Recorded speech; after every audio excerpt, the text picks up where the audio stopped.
Hello, good evening, and welcome to Varsity Maine Live for the Portland Press Herald. I'm Travis Lazarzik. We hope you enjoyed your holidays, and thanks for joining us as we come back here.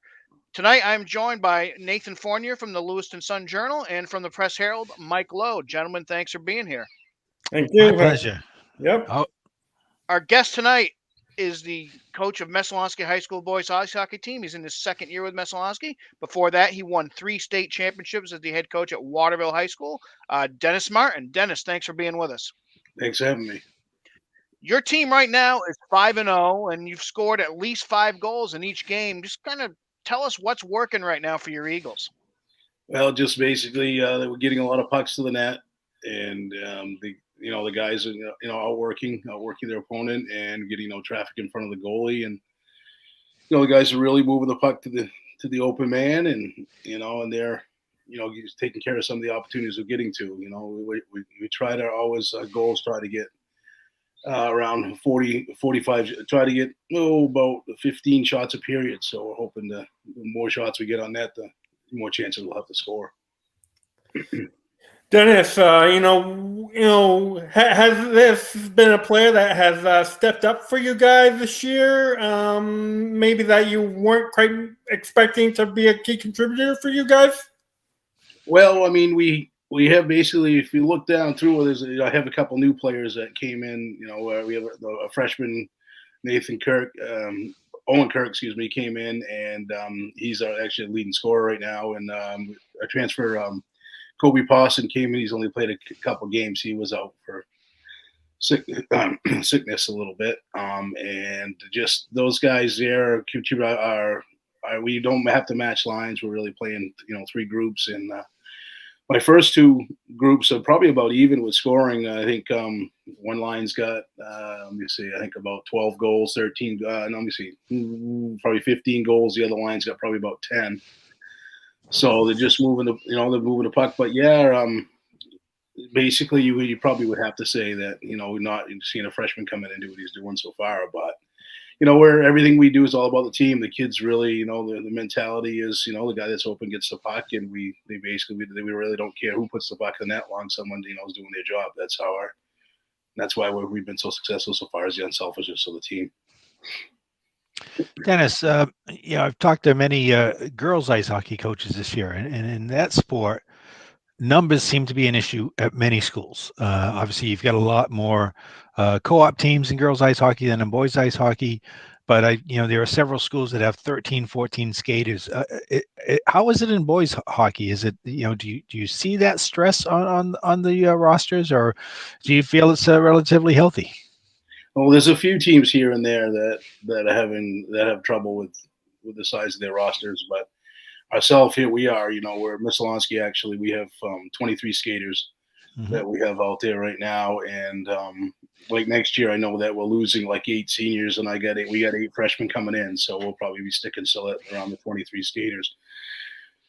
But I mean, you got to look through with the youth program. You got to look around and see who's coming up, and this with the the COVID and the rinks not opening up and stuff. It's a lot of people are going other places to play hockey. So I don't know where exactly these kids are going to be. So the numbers have been dwindling a little bit. Well, that's one of the things the girls ice hockey coaches have said, is that a lot of the girls are going out of state, where they know they can play, rather than maybe they can play here. I mean, yeah. Right. You've seen, the girls is relatively new too that we've had, Right. and that's why getting there's some places that obviously don't have a girls team, so there's like a girl here, a girl there, 2 girls there, 3 girls here to play. Mm-hmm. Some of the elite teams like you see Lewiston and St. Thomas and those other teams, Scarborough looks like they're pretty strong. That they have 25 girls out there. Well, actually, Scarborough's only got 13 kids on their roster this year. 13? Yeah, 13 kids, yeah, and 9 of them are seniors. So, really? Wow. yeah, so they're actually looking at possibly going co-op next year, unless their AD says we don't know what's going to happen next year. We'll see what happens from the middle school. Get those kids up. So 13, wow, it's crazy, the numbers like that. Yeah. Dennis, I'd like to kind of piggyback on Mike's question. And you played high school hockey in Maine at Waterville, and you've coached high school hockey in Maine for a very long time.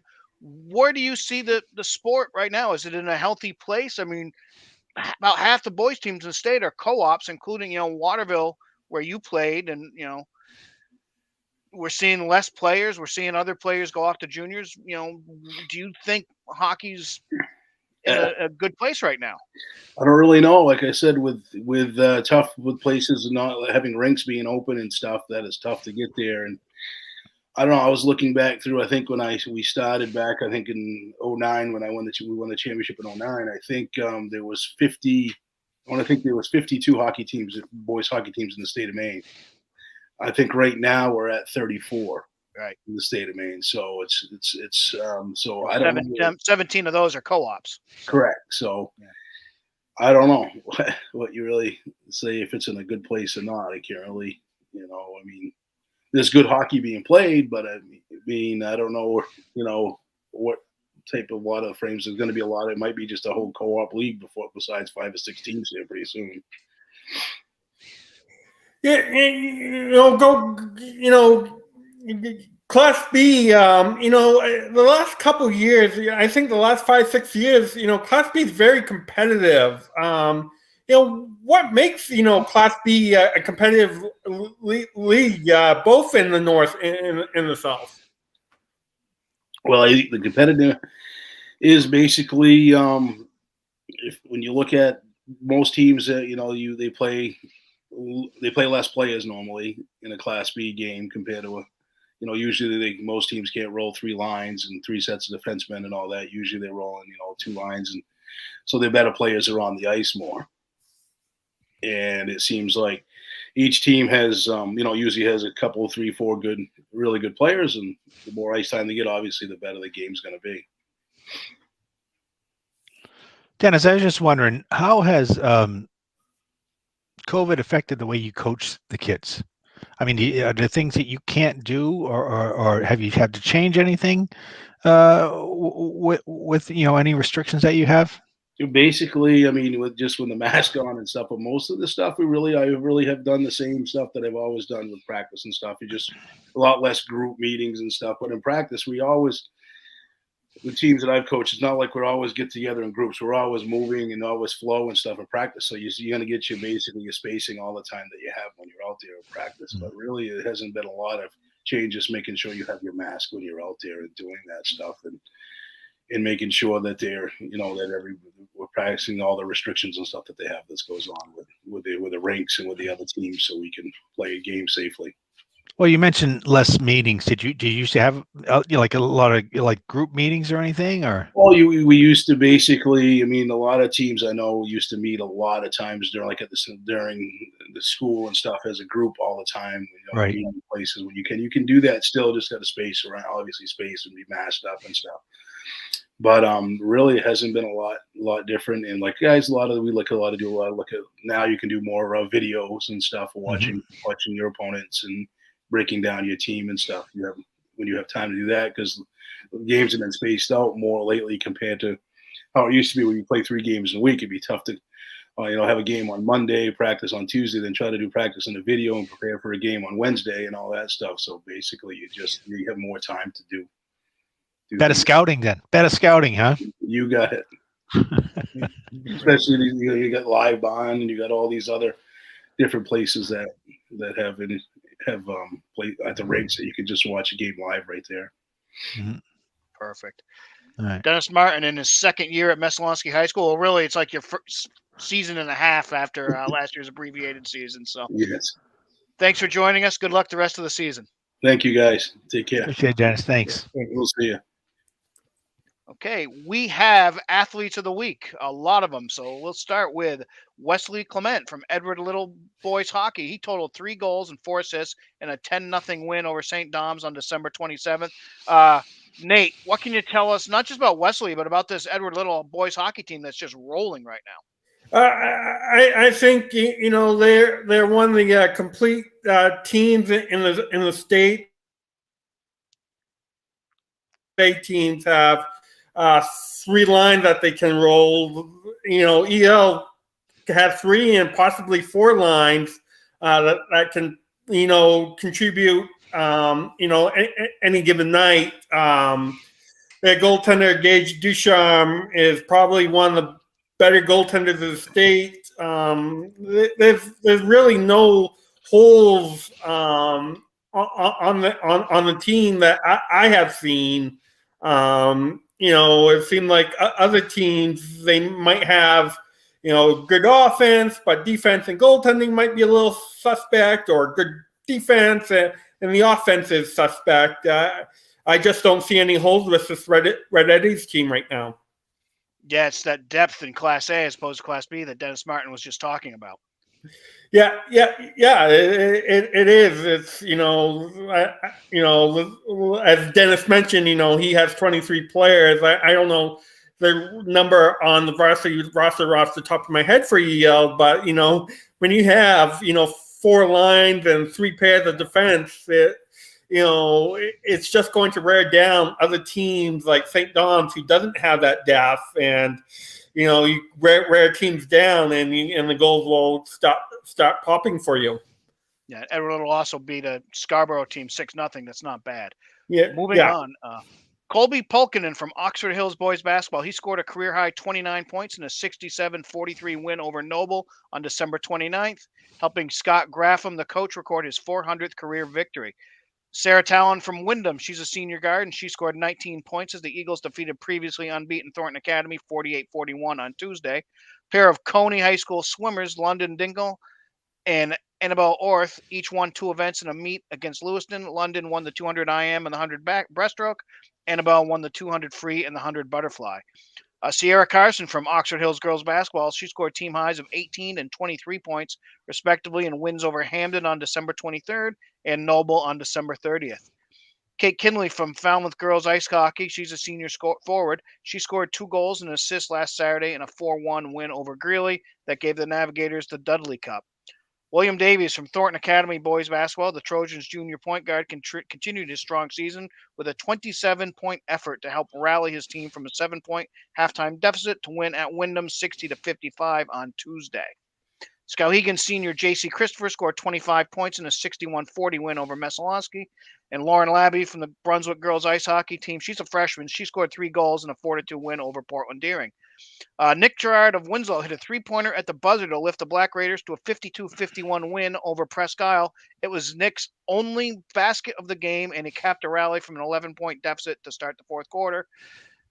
Evan Dutill from Greeley boys ice hockey, he's a senior forward, and he scored 3 straight goals after Greeley fell behind Falmouth 3-1 to propel the Rangers to a 6-3 win on Saturday. Logan Brown from Brunswick, she's a senior guard, and she scored 22 points, hitting 6 3-pointers as the Dragons remained unbeaten in Class A South with a 76-36 win over Levitt. Mike, just another team and that looks strong in a pretty deep Class A South. Class A South is going to be very, very tight this year. You got, you got Greeley, which is playing, better than I thought it would. Brunswick's 5-0. Mount Ararat's 5-1, and they're playing really well. And we're not even talking about teams like Falmouth, which most people thought was gonna be the best team in that conference. They're 3-1. I mean, it's going to be really tight. It's going to be a great tournament. And Logan Brown's a kid. She has started since her freshman year for Sam Farrell at Brunswick. She's had great tournament experience, and she's just a real leader on that team, and she sets the tone for everybody. And when she's hitting that 3-pointer, they're going to be hard to beat. Okay. John Shea from Edward Little boys basketball. He's a 6'6" senior power forward, and he dominated 2 games against Portland schools. He scored 38 points with 13 rebounds and a 47-41 win at Portland last Thursday. Then he scored 36 in the Edward Little 83-55 Tuesday win against Deering. J.P. Frazier from York boys basketball, after starting the season 0-2, York in Class B South has won 4 straight, including beating Class A Greeley in its first loss, and then beating Lake Region in Naples 68-41 on Tuesday. Frazier's a senior guard, and he had 23 points and 6 boards against the Lakers to lead 5 Wildcats in double figures, which is a nice segue into our top 10s, our first top 10s of the winter, guys. Well, we'll start with girls hockey, which really seems, for, early in the season, I know, but very bunched up near the top. Although Lewiston got 4 first-place votes, they're number 1, followed by Cheverus, Old Orchard Beach, Kennebunk, and Wyndham. That's one team. They got 1 first-place vote. Scarborough got a first-place vote, followed by Cape Elizabeth, Waynfleet, and South Portland, and then 5th, Edward Little, Levitt, and Poland. Nathan, each of these teams seems to have like one loss against one of the others. Is this going to go all season where these teams are just going to keep beating up on each other?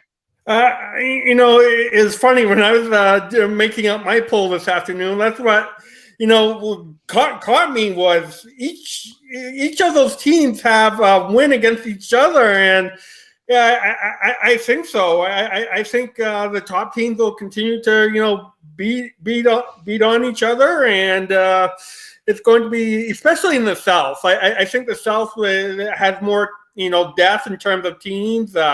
Lewiston should be the top team in the North. They play EL Levitt Poland tomorrow, which I will be covering if Mother Nature doesn't postpone it.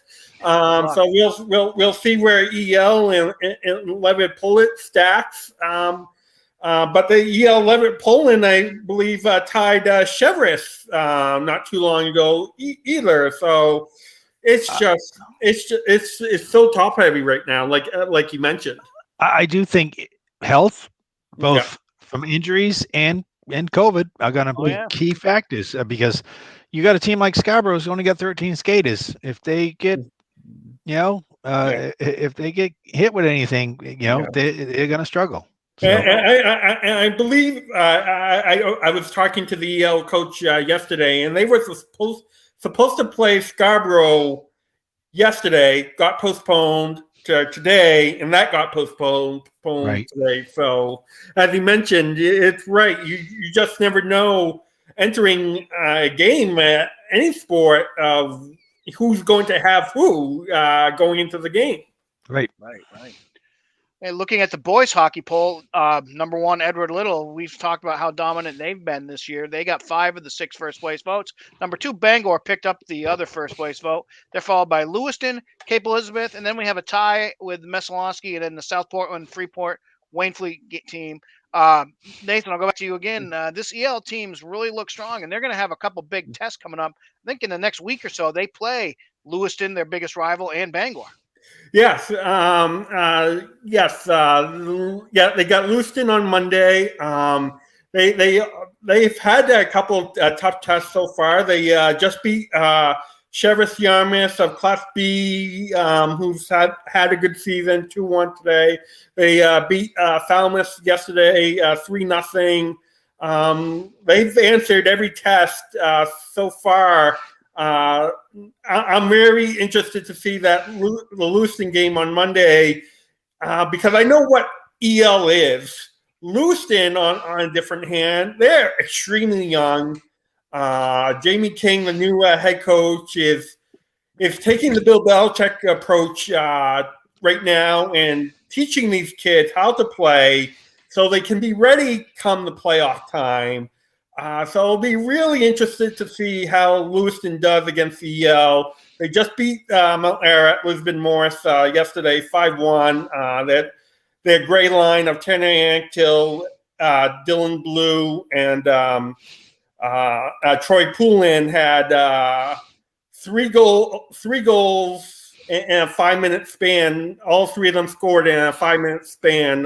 So it's going to be a fun matchup on Monday. Okay. Girls hoops, number 1, number 2, and number 3 are all kind of bunched up. We have Oxford Hills, number 1, with 2 first place votes, followed by Chevers, who got 3 first place votes, and then Gorham with 2 first place votes, followed by number 4, Skowhegan, number 5, Brunswick. Mike, talking about injuries and COVID and everything, Chevers has already kind of been hit by that bug, haven't they? They have COVID, but injuries. No, injuries. They haven't played since December 23rd. They just started getting back to practice on Monday, and they didn't have a full team then. Maddie Fitzpatrick, who I think is one of the top 10 players in the state, maybe one of the top 5 players in the state as a sophomore, has a broken thumb. She suffered it in the second game of the season, continued to play, and got a triple-double in the game. So that shows you how good she is. She's out until early February, which, gets her back in time for the playoffs. When they went up to Lewiston and played on that December 23rd, they won 44-42. It was a much closer game than a lot of people thought, but they had 3 other starters out with injuries. As the coach, Bill Goodwin, said, these are real injuries, not sickness. And then after that game, COVID hit him. And so they had 3 games postponed. They're looking at playing back-to-back weeks with 4 games each. He says, I don't care. We're going to get the games in. They hope to play Saturday. But yeah, I mean, they've been hit. Gorham, again, they went 2 weeks without a game before they played Noble the other night and put up 91 points. And the thing about that game is the bench scored 47 of the 91 points. And Lon Berthium, the head coach, said, we're practicing. He goes, when a team calls you up and says, we can't play, we don't have enough players, what are you going to do? Well, if roll you can out the balls in your own gym. roll out the balls in your own gym. He said, we've been practicing. The bench players have been getting better and better every day going against our starters. And Gorham's got 5 good starters. They're very deep, very balanced. And it just showed, that was impressive. And Oxford Hills is just rolling. I mean, they're really, really good. Nate Pelletier is just an incredible job there. And for all these teams, whether they're dealing with COVID or injuries or whatever, the good thing is we have an open tournament again, so Right. they can work on things. And if you don't get in your 18 games, that's okay.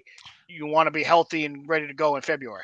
Right. Well, yeah, that's true. And the AA coaches have said, well, we've always had an open tournament because everybody in AA makes it. But it's true. I mean, the whole thing right now is, as every coach I've talked to has said, we don't know how many games we're going to get in. We may only play 14. We may get all 18. We don't know. But what we want to do is get into the tournament and be ready to play our best basketball. And teams that can get through this, teams that can survive this are gonna, pan out well. I mean, I think we're gonna have AA, A, and B are gonna be fantastic tournaments down here in Portland. I can tell you that. They're, just based on the depth of the teams that we have here.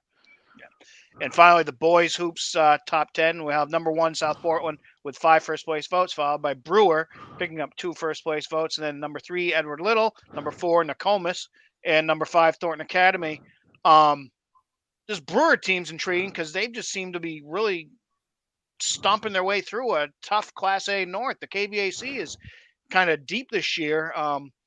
Nokomis had a big win over Skowhegan tonight at home. Nokomis plays at Coney in a week or so, and both of those teams with only 1 loss to Brewer. So if teams stay healthy and can get through this season, that should be an interesting tournament in the Class A North boys side. Hey, the interesting thing about Brewer is they're one of the few schools that I can think of that has not had any COVID interruptions at all this year. Not one. Wow. So whatever they're doing up there, it's working. Bottle it and sell it. Okay, we will move on to any games coming up that you're really interested in. We've kind of hit on a few of these. A couple of hockey games. Nathan, we talked about Edward Little with these 2 games against Lewiston and Bangor next week are intriguing to me. Yeah, and Bangor is very intriguing to me. Looking at their stats, they're one of the teams that has good defense, and they don't have that big, guy that they go to offensively. I think it's Cooper Island with 4 goals and 3 assists to lead the team so far. But, Jake Hirsch is one of the better goaltenders in the state. And I know EL was pretty they faced each other in the first game of the season. And EL, had their hands full with him in the first game of the year. Is there any other hockey game in this Lewiston area that you're intrigued by next week? I'm very intrigued by. I'll be covering St. Dom's, Lake Region, Oxford Hills, and Freiburg Academy on Saturday. The Ice Cats, of Lake Region, Oxford Hills, Freiburg, off to a great start. A win over Scarborough. Last year, they almost pulled off a win against St. Dom's.